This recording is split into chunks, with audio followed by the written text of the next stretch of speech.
Growing up, my life had been simple, marked by familiar traditions and predictable routines. I was raised in a small suburban town where everyone seemed to know everyone else. My parents, devoted yet practical, instilled in me values centered on loyalty, hard work, and trust. They were pillars of the community. My father worked at a local bank, and my mother taught third grade at the nearby elementary school. From them, I learned the importance of building a solid foundation, both in life and relationships. When I first met Marie during a college lecture on Renaissance literature, I was instantly captivated by her energy. She laughed freely, gestured vividly while talking, and always managed to draw people into her world with ease. I admired her ability to bring warmth to any room, a quality that stood in stark contrast to my quieter, more introspective nature. Our connection grew through shared late-night conversations and library study sessions, where I often watched her as she recited poetry or discussed history with a passion that lit her eyes. After graduation, our paths converged naturally into marriage, a commitment I cherished as the beginning of a lifelong partnership. The early years were rich with adventure, spontaneous road trips, and the thrill of exploring life together. But, as is often the case, the initial fire cooled into a more measured companionship. I told myself that this shift was normal. It was what mature love evolved into, a blend of patience, comfort, and subtle devotion. The thought that anything could disrupt this familiar life never crossed my mind. One quiet evening, I found myself at the dining table, skimming through the medical records of my daughter, Katie. The paperwork was part of her kindergarten enrollment, and I was mindlessly reviewing the details while my wife, Marie, had placed the school forms nearby. As I leafed through the documents, my eyes fell on a note that would shatter the very core of my world. In the section that listed Katie's blood type, I read A. For an instant, my mind went blank. Gripped by shock, I struggled to comprehend what this simple detail implied. I walked over to the cabinet and unearthed 2 pieces of our medical history. They confirmed what I remembered with sharp clarity. My blood type was B, while Marie's was O. This combination made it biologically impossible for Katie to be my child. If Marie is her mother and I was there when Katie was born, I thought, then the father had to be someone with type A. The kids were already asleep. Marie was upstairs watching TV. I grabbed a beer from the fridge and sat in the backyard, thinking. How was my marriage? I muttered to myself. It was fine, I guess. Pretty average. There were good times and bad. It depended on the day. When we first started dating and during the early months of our marriage, Marie and I were madly in love. We made love constantly, sometimes with intensity. Even when we weren't in bed, we were affectionate, holding hands, touching as we passed each other. But over time, that faded. Doesn't that happen to every marriage? I asked myself. But now, with undeniable proof of her betrayal staring me in the face, everything I thought I knew about our relationship came apart. I thought, did things change slowly or suddenly? It felt like both. Our decline in closeness was gradual at first. But about 6 years ago, just a few months before Katie was conceived, there were some odd moments. Marie, usually open and loving, began acting strange. One evening, she came home very late, let me kiss her briefly, then went straight to the shower and avoided me for the rest of the night. The next morning, she was distant and curt, but that night, she was different. She came home early, made a special dinner, and later initiated passionate sex with enthusiasm that I thought we'd lost. We embraced afterward, and Marie said, "I love you so much." That week, we had passionate sex several more times. But soon after, there was another cold night. She came home late, didn't speak, and headed straight to the shower. Over the next 2 months, I barely recognized her. Marie was sometimes warm and loving, other times cold and detached. Sometimes attentive, other times distracted and irritable, sometimes patient, other times short-tempered. I asked her a few times, "Is something wrong, Marie? Are we okay? Problems at work?" The only reply I got was, "I don't know, Bill. I'm just a bit stressed. Sorry." After a few months, things normalized, but it wasn't like it was at the start of our marriage. Marie's mood swings were less intense, but she was no longer affectionate. Her interest in sex dwindled. We made love no more than once a week, sometimes every 2 weeks, and only when I brought it up forcefully. Any gentle suggestion, like, "Want to fool around tonight?" was met with a sharp refusal. I had to remind her how long it had been for her to agree. And even then, she made it clear it was just to appease me. Is this how all marriages go? I wondered. I only knew mine, so I couldn't say. I often thought about what might be wrong, even considering she might be having an affair. But soon after, Marie got pregnant, and the excitement of expecting Katie pushed my worries aside. When Katie was born, exhaustion from taking care of her made Marie's disinterest in Zex more understandable, though it still bothered me. When Katie was 3, Marie became pregnant again, and Brian was born right after Katie turned 4. Bill and Marie, once lovers and spouses, became Bill and Marie, the parents of 2 beautiful, tiring kids. We both loved our children dearly, and even though I now realize I was deeply unhappy with our marriage and the near absence of closeness, I didn't see it then. And if I did, I just assumed all parents of young kids went through this. But now, with the shocking revelation that Katie wasn't my child, the events from 6 years ago suddenly made sense. Marie must have started an affair around that time, I reasoned. That explained the coldness, the showers, and the sudden affectionate spells, which could have been guilt, or an attempt to hold on to her marriage. Sitting in the yard as darkness fell and stars appeared, my shock turned into anger. Not only had Marie betrayed me, but she'd given me someone else's child to raise, maybe even more than one. Maybe Brian isn't mine either, I thought. If I had only been thinking of punishing Marie at that moment, I would have stormed into the house, shown her the blood-type evidence, forced her to admit everything, and kicked her out. But it wasn't that simple. I loved my kids, regardless of whether they were biologically mine. If we divorced, Marie would likely get full custody once it came out that they weren't mine. I sat and thought. What do I want? I asked myself. The answers were surprisingly straightforward. First, I wanted to know exactly what Marie had done. Was it just a brief fling? Does she not even know that Katie isn't my child? Or has she known all along and been secretly seeing someone for years? And second, I wanted to raise my kids as my own and ensure they never found out I wasn't their biological father. Once I understood my goals, planning the next steps felt surprisingly simple. I went back inside, grabbed some cotton swabs, and quietly entered each child's room. I took cheek swabs from both children without waking them, labeling Katie's with a 2 and Brian's with a 3. Then I swabbed my own cheek and marked it with a 1. I had a friend who worked in a university chemistry lab, so I arranged for him to run DNA tests for me. This was my first move, the start of gathering the information I needed. When I got the results, I knew what my next step would be. A week later, my friend called with the results. He didn't know whose samples they were. I explained. I met people with the same last name, and we're checking if we're related. Hey, Bill, he said. The samples marked 2 and 3 are definitely related. They're brother and sister, but the 1 sample isn't related to them. Looks like those folks aren't your relatives after all. I thanked him and hung up. So Katie and Brian were siblings sharing the same parents. Marie had 2 kids with another man. But did she know? I wondered. She obviously knew she was involved with someone else. But did she know he was the father of our children? There was an easy way to find out. I walked into the kitchen where Marie was washing dishes. Honey, I need to ask you something, I began, without making eye contact. She told me to go ahead, so I continued. A colleague of mine has a biologist friend doing some DNA research, and he needs related samples. I said I'd take swabs from us and the kids. I already did the kids' swabs before bed, so we just need ours, okay? I watched Marie closely as I spoke. Midway through, she tensed and nearly dropped the dish she was washing, but regained her composure and continued. After I finished speaking, Marie paused for a moment before turning to face me. I'm not sure I'm comfortable with that, Bill, she said. How do we know what they'll do with the samples or if the information will stay private? I opened my mouth to protest, but she interrupted me. No, I'm really not okay with this. Please tell your colleague we're not interested. Okay, honey, I replied calmly. It's no big deal. Her reaction only confirmed my suspicions. I realized my next step had to be uncovering everything I could about her potential affair or affairs. Who was involved, where it happened, when, and perhaps even why. It was possible that Marie had hidden something in the house that might provide a clue, but I would need time for a thorough search. That Saturday, we had plans to visit her parents for the afternoon.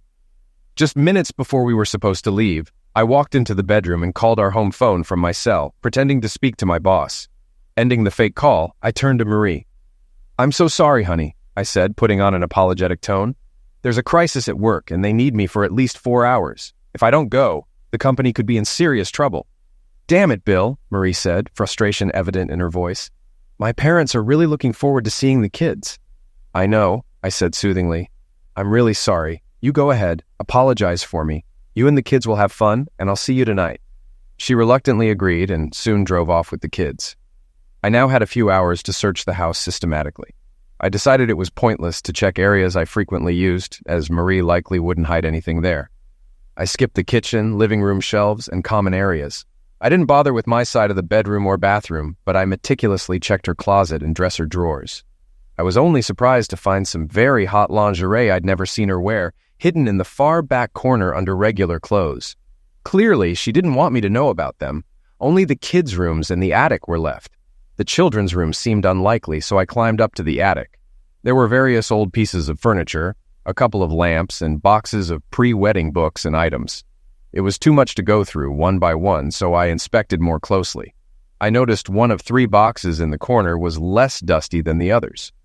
Upon closer inspection, I saw they had been moved more recently than the rest of the untouched attic junk.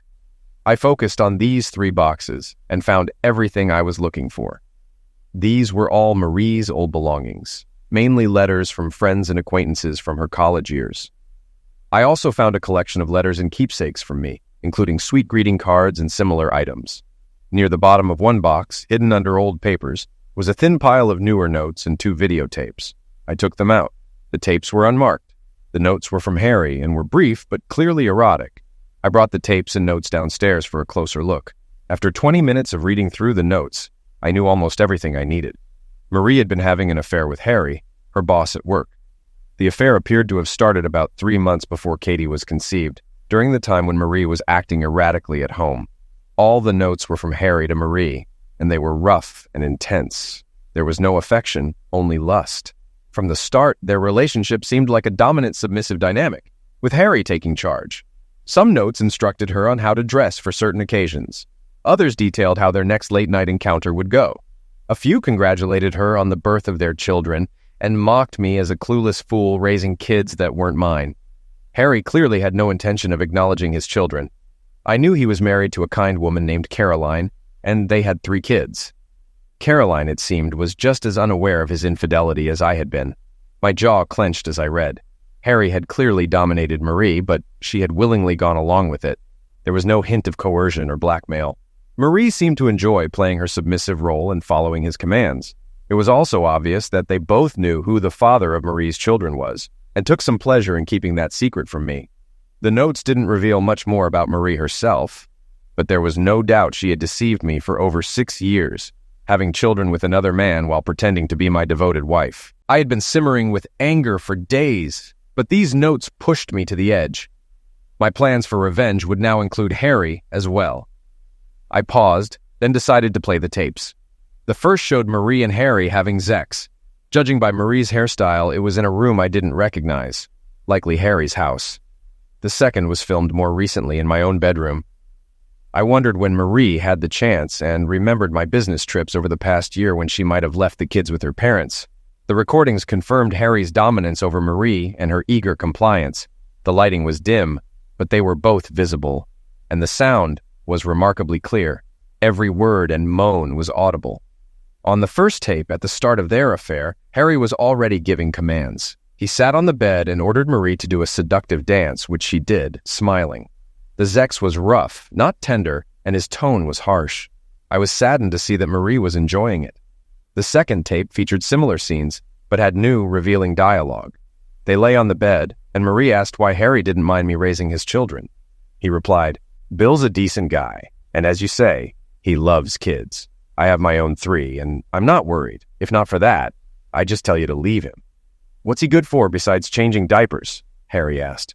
Marie responded, "That's not fair, Harry. Bill is kind and a good man. He truly loved me and provided well for us."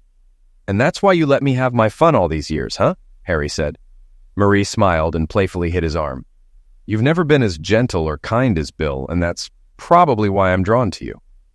"Yeah, baby, I give you what you want. Now let's get to it before I have to leave." After watching both tapes, I sat in disbelief at their audacity. Not only writing these notes, but leaving them and the tapes where I could find them. My revenge would be thorough and aimed at both of them. I scanned each note onto my hard drive and used advanced software from work to convert the tapes into digital files for editing later. Once finished, I put the notes and tapes in my car's trunk, hiding them under the spare tire.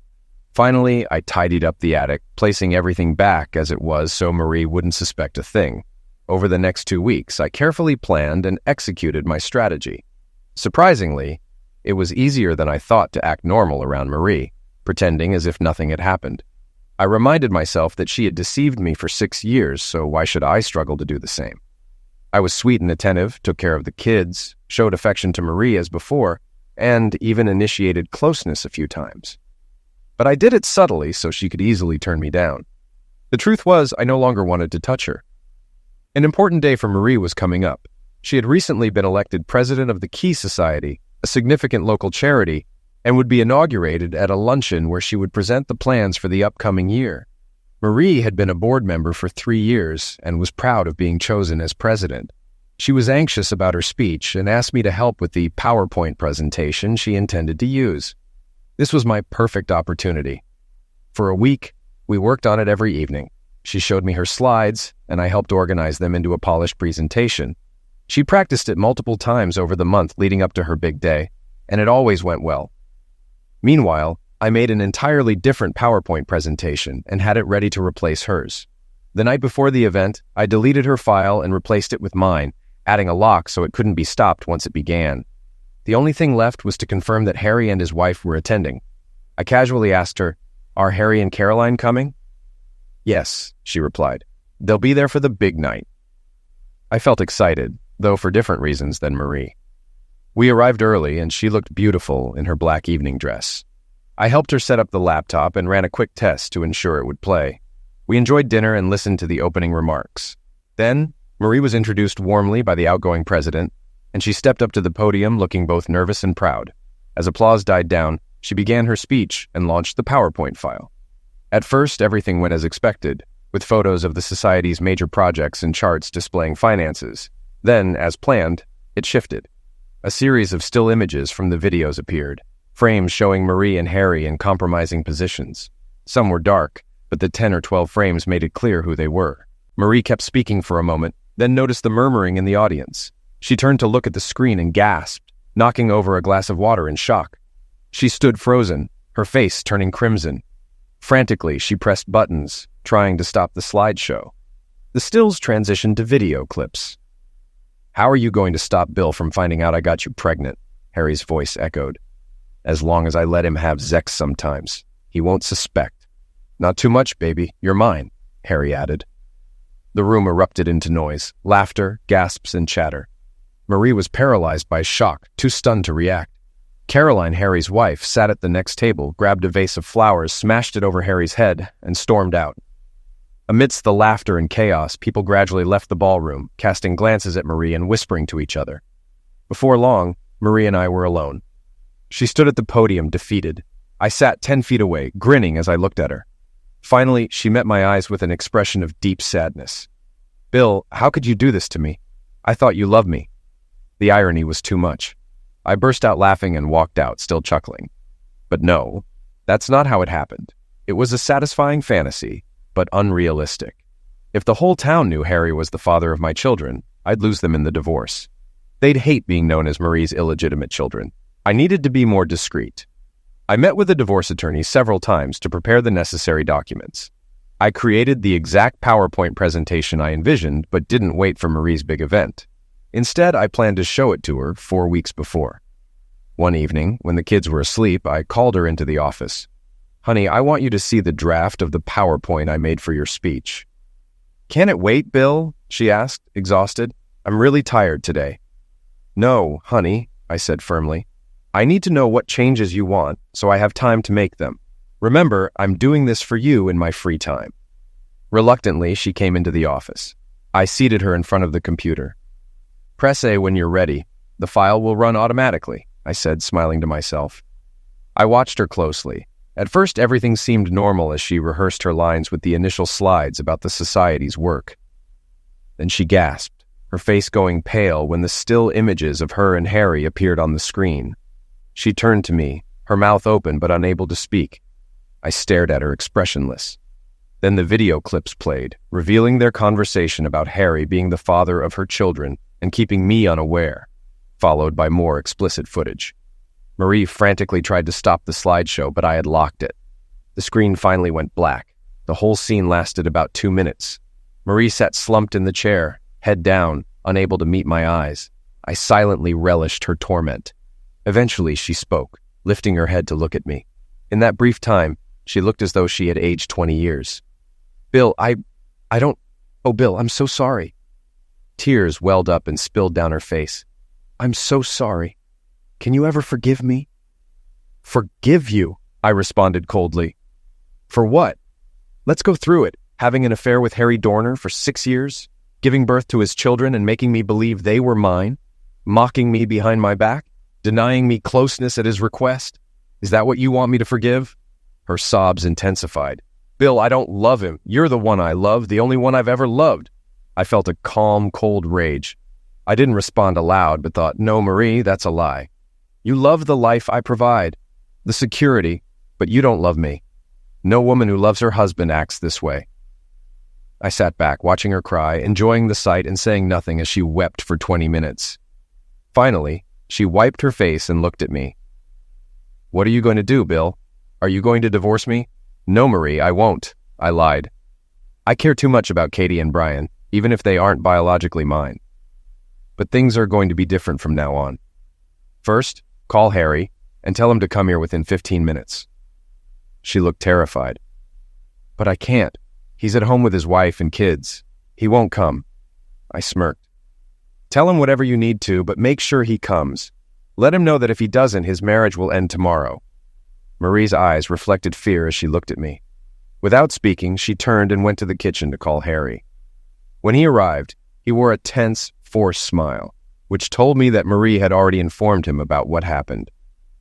Come into the office, Harry, and have a seat. You too, Marie. We need to talk, I said. They both sat down and I began. Harry, you've been having your fun with Marie for some time now, making me look like a fool. That ends today. Things have changed, and now it's time for you to face the consequences. Harry opened his mouth to respond, but I cut him off. Sit down, listen, and watch. I played the PowerPoint presentation, and I saw the color drain from Harry's face as he processed the content. The silence that followed was heavy, and I savored it more than they did. Here's how this is going to work, Harry, I continued. You will follow my instructions exactly, or your marriage to Caroline will come to a very public, abrupt end. Nod if you understand. Harry hesitated, a flicker of anger in his eyes, but then he nodded. Good. Now keep your mouth shut. I have several documents for you to sign. You can have your lawyer review them, but you have 48 hours to return them signed. If not, Caroline will get an invitation to a private screening. I handed him the first document.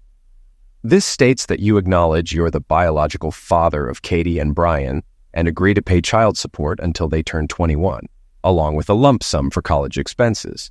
The figures are $10,000 per child annually, plus $100,000 per child at the start of their college years. The money will go into a trust fund I control and will be used as needed for their benefit. Harry jumped up, his face contorted with fury. This is insane, Bill. I'm not... Sit down, Harry, I ordered, pushing him back into his chair. Shut up. You have the money, and we both know it. This is my show now, not yours. Stay quiet. Marie watched me, her expression a mixture of fear and disbelief. She had never seen me like this before. I moved on. The second document is your consent for me to adopt Katie and Brian. Both you and Marie will need to sign it. The third document states that you relinquish all parental rights and agree never to disclose your biological connection to anyone. The final document is a personal admission that you maltreated my wife at work and coerced her into an affair. What? Harry shouted, leaping up again. That's a lie. She was just as willing as I was. Sit down, Harry, I said darkly. Maybe that's true, but Marie will still sign a complaint stating otherwise. This is my condition for not divorcing her. Understood, Marie? I asked, looking at her. She glanced between me and Harry, terrified, and said nothing. Let me make it clear, I continued. I don't plan to use any of these documents unless you fail to meet your obligations to the kids, your kids, or if you ever think of revealing their true paternity. I handed Marie the sexual maltreatment complaint prepared by my lawyer. Sign it, Marie. She looked frightened, but took the pen and signed at the bottom without a word. Now, Harry, we're nearly done for today. I want these signed documents back in my hands within 48 hours. You can deliver them to the house. And just so you know, if you ever entertain any dark thoughts about injuring me, there are multiple copies of your incriminating letters and notes secured.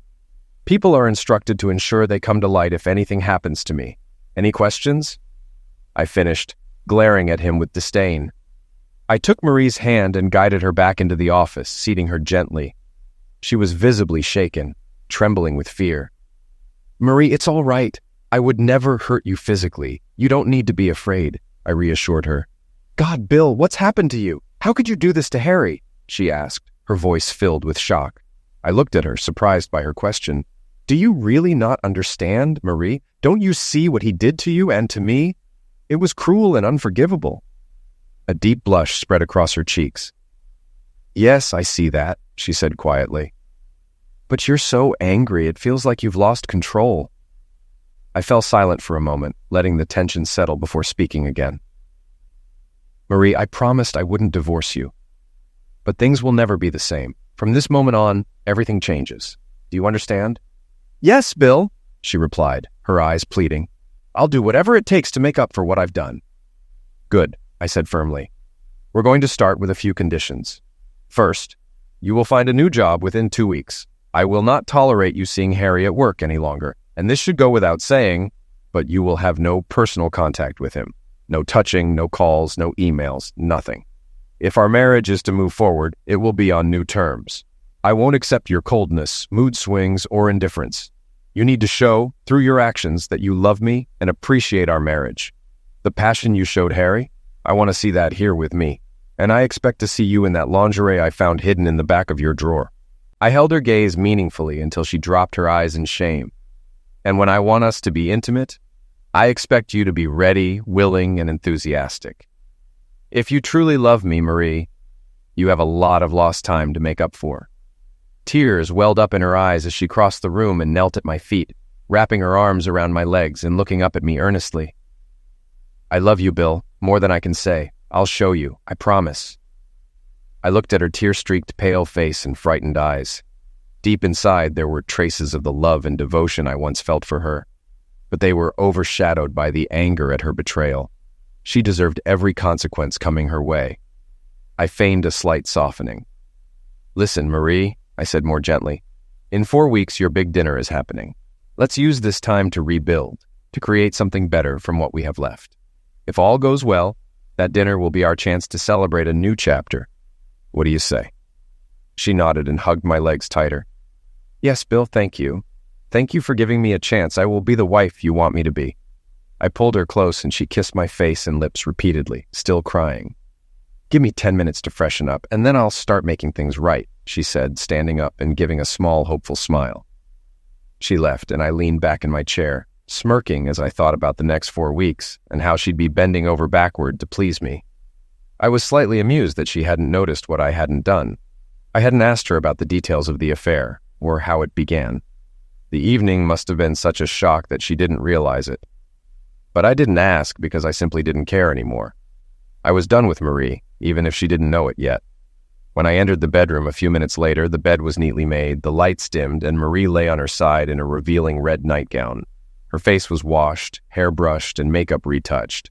She looked as stunning as ever, but there was an anxious expression in her eyes. I noticed a bottle of lube on the nightstand. "Where are you?" she called in a seductive voice that trembled slightly. "Come here." She reached out her arms, and I undressed quickly and embraced her. We started kissing, and her body moved with eager intensity. Whether it was just for show, I didn't care. I found myself able to put my anger aside and indulge in the moment. Her body was beautiful, and her energy was exciting, especially after years of detachment. I lay back and let her take control, which she seemed eager to do.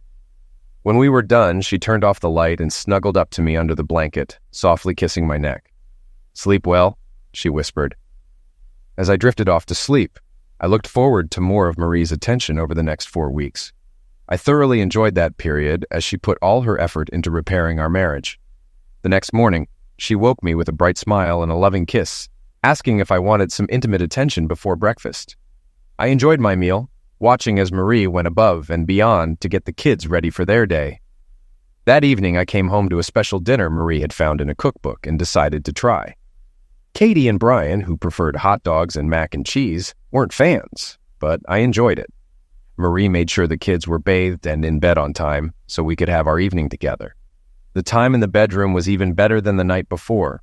Marie wore another seductive nightgown, and our time together was relaxed and intimate. Her passion, affection, and energy reminded me of our early years. Despite my hidden feelings, it felt like we were a pair of newlyweds. Day after day, Marie's attention didn't falter. She was cheerful in the mornings and wild in the bedroom at night. New lingerie and different positions were now part of our life, and everything seemed like a dream. Except beneath my agreeable facade, I was seething. I no longer trusted her and only pretended to share in her affection. Harry's signed papers arrived in my mailbox within 48 hours, just as I'd requested. I had Marie sign the adoption consent quickly and took it to my lawyer. Within a week, he arranged a private court hearing, and 10 days later, the adoption was official. My lawyer then prepared the divorce documents. One morning at work, I was surprised when Denise Reynolds, a coworker I occasionally collaborated with, stopped by. At 28, she was 5 years younger than me and undeniably attractive. I knew she was divorced and had noticed some of her flirty remarks over time, though I'd never given them much thought beyond admiring her from a distance. I expected her visit to be work-related, but it wasn't. "Bill," she said, "something's different about you lately. Have you been working out? You seem younger or just more vibrant." "Thanks for noticing, Denise," I replied with a smile. Feeling bold, I added, "Actually, it's something else, but I can't get into it here. How about we have lunch together today?" "Sounds good," she said.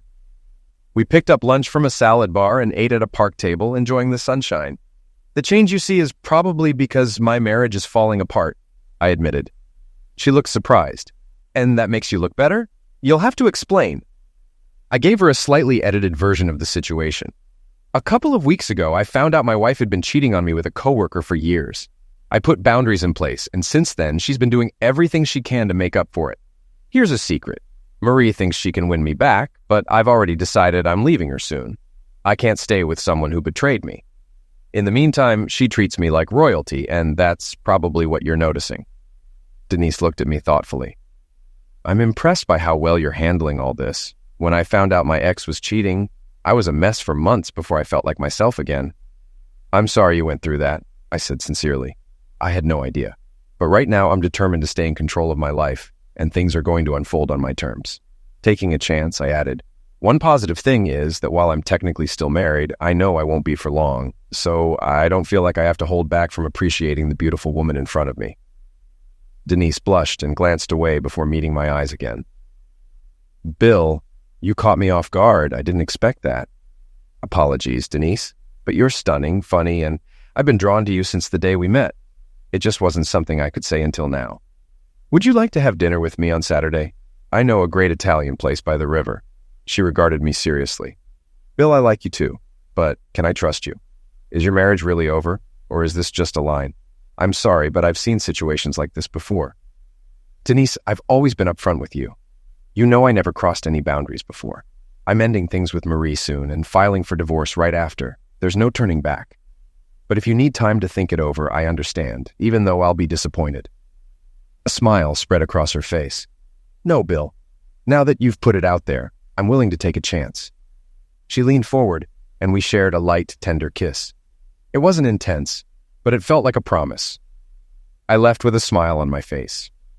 Later, when I told Marie I had a date for Saturday, it brought out a sharp edge in me. I made sure she knew I would be out with another woman while she stayed home with the kids. Marie stared at me in disbelief. "But Bill, I've been trying so hard to fix our marriage. How can you go out with someone else?" "It's simple, Marie. You spent 6 years seeing someone behind my back. Lately, you've been making an effort, but that doesn't mean you've earned my trust or loyalty. I need to enjoy myself before we can even begin to even things out." Tears welled up in her eyes. "Are you going to sleep with her?" "No, but I could. That's what you need to accept. If this hurts you, maybe now you'll understand how I felt." With that, I turned and walked out of the room. My first dates with Denise were wonderful, but cautious. We took our time, feeling that what we had was more than just physical attraction. We laughed, shared stories, and got to know each other better. It felt natural, like the early days with Marie, a thought that briefly saddened me, but I pushed it aside. After our third dinner, Denise softly asked outside her apartment, Would you like to come in? We both knew what that meant, and I immediately felt drawn to her. Inside, we embraced and kissed with youthful intensity. She pulled back slightly. I want this, Bill, but I'm nervous. It's been a long time. Please, be gentle. Of course, I replied, lifting her carefully. Which way is your bedroom? Our first time was gentle, relaxed, and tender. It felt more caring than the eager encounters I'd recently had with Marie. Denise was slightly shy and let me take the lead, enjoying every touch and kiss. When we were done, she kissed me and asked if I'd stay the night. I agreed, and we fell asleep holding each other. The next morning, she was a bit shy, and we didn't make love again, but we exchanged warm goodbyes and soft kisses. There were only a few days left before my final move with Marie. I didn't tell Denise my full plan, but assured her I'd be divorced very soon. On Saturday morning, I returned home to find Marie sitting at the kitchen table, quietly crying. Marie's expression told me she knew exactly where I had been. I approached her, feigning more sympathy than I truly felt, and wrapped her in a gentle hug. I'm sorry, Marie. I know how this must feel, I said softly. She pulled back slightly, her eyes filled with tears. Bill, it's unbearable. Knowing you were with someone else tears me apart. I've been so selfish all these years. How could I not think about how my affair would hurt you? Her voice quivered as she whispered, Thank you for giving me another chance. Marie's big night, and mine, was approaching. Part of me almost regretted what was coming. The last 4 weeks had been filled with passion and sincere effort from Marie. She'd put her heart into showing how much she valued our relationship, and the sex had been amazing. But no matter what she did, my resentment and anger didn't fade. Her betrayal was too deep to forgive. When I searched my feelings, I found only a sliver of love left for her, and even less sympathy for what was about to happen. While helping her perfect her PowerPoint presentation for the event, I also prepared my own version. It removed Harry's identity and the detail of him being the father of the children, but kept the essential content, photos followed by video clips. I set up the laptop so her presentation would play by default, but a simple keystroke combination could switch it to mine. In the days before the dinner, Marie asked cautiously, Bill, you did delete that awful file, right? Smiling, I would show her the laptop and say, Yes, honey, it's gone. Here's your presentation, ready to go with one click. Relief would wash over her, and she would refocus on her speech with renewed confidence. The last few days at home were particularly pleasant. Marie seemed convinced she had won me back and was more relaxed, humming as she moved around the house. Still, the pain she must have felt after my night with Denise seemed to fuel her efforts in the bedroom. Every moment with her felt bittersweet, knowing what was about to happen. The night of the event arrived. Marie looked stunning in a black evening dress with thin straps that showed off her shoulders and neck. I wore a rented tuxedo. We arrived early, rehearsed her presentation twice, and everything seemed in order. I even helped her set her purse under the podium. When she bent down, I keyed in the combination that would activate my version of the presentation if needed. Dinner was pleasant, filled with conversation and a few dry speeches. Finally, the outgoing president introduced Marie, who stood up and walked to the podium, smiling nervously as the room applauded. According to my watch, her confidence lasted exactly 54 seconds until the first still images of her and Harry appeared. She didn't freeze or knock over a water glass as I imagined. Instead, she turned to me with horror and disbelief before trying to stop the presentation. But of course, she couldn't. The video clips began, and their voices filled the room. Marie stood motionless, her face red, as the room erupted in gasps, murmurs, and shouts. Some people laughed, while others called out angrily. Soon the ballroom emptied, leaving her alone on the stage. I sat and watched. Finally, she turned to me, her voice shaking as she said words I had only dreamed of hearing. Bill, how could you do this to me? I thought you loved me. Yes, Marie, I said, standing up. Over the past few weeks, I loved you just as much as you loved me for the last 6 years. I walked to the podium, placed the divorce papers in her hand, and added, I'm divorcing you. You've been served. If you stay in town, we'll share custody of Katie and Brian. If not, I'll fight for full custody, and you know I'll win. As I reached the door, I heard her scream, But you said you wouldn't divorce me. You said we could work it out. I turned back one last time and met her eyes. Yes, Marie, but after all these years of you lying to me, I lied to myself. With that, I walked out, leaving her to face the consequences of her betrayal. The weeks following that fateful night were a blur of whispers, knowing glances, and cold indifference. My reputation at work remained intact, bolstered by my quiet professionalism, but the same couldn't be said for Marie. I'd heard from mutual friends and through the local grapevine that she'd resigned from her role at the Key Society. The weight of shame had pushed her into a reclusive corner where even the most persistent well-wishers couldn't reach. At home, the silence between us was almost comfortable in its predictability. The kids, innocent as ever, remained unaware of the storm that had engulfed our lives. Katie's drawings were still pinned to the fridge, colorful and chaotic, while Brian's laughter still echoed through the halls. Each sound reminded me that my choices, painful as they were, had preserved their childhood for now. I was their father in all the ways that mattered, and that was enough. One evening, a few weeks after the gala, I was sitting on the couch, staring at the flickering images on the television without really seeing them. Marie walked in, her eyes red-rimmed and her steps tentative. She clutched a small, battered notebook in her hands, a remnant of our earlier days. Without a word, she sat beside me, the space between us charged with years of unspoken grief. "I've been reading through this," she said, her voice barely a whisper. I glanced at the notebook and recognized it immediately. It was filled with notes, plans, and dreams we'd made when life was simpler, our love untested. I said nothing, waiting for her to continue. "I don't expect forgiveness," she added, her fingers tracing the edges of the worn cover. "But I need you to know that even at my worst, part of me always wanted to come back to this, to us." Her words hung in the air, heavy with regret and the echoes of a life that could have been. I took a deep breath, leaning forward to rest my elbows on my knees. "You know, Marie, it's not just about forgiveness. It's about trust. I don't think I can ever give that back to you. Not the way I once did." My words were calm, detached, as if they belonged to someone else. The raw edges of my anger had dulled, replaced by a cool, hollow acceptance. "I know," she said, tears sliding silently down her cheeks, "but I will spend the rest of my life trying to prove that I deserve whatever piece of you is left." She reached out, fingers brushing my arm, tentative and trembling. For a moment, I let the touch linger. It was familiar yet foreign, filled with the memories of better times and the reality of our now shattered life. "Marie, for Katie and Brian, I'll always be here. But for us," I paused, searching for the right words.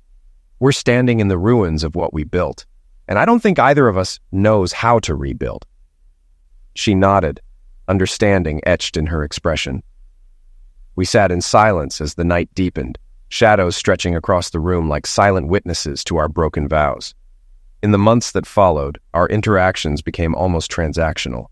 We co-parented with a strained politeness, conversations about school projects and birthday parties serving as placeholders for the closeness we once shared. I found a new rhythm, one where Denise's laughter became a part of my days and nights. She brought a warmth that was uncomplicated, a comfort that didn't come with the weight of betrayal. But as much as I tried to move forward, the past clung to me.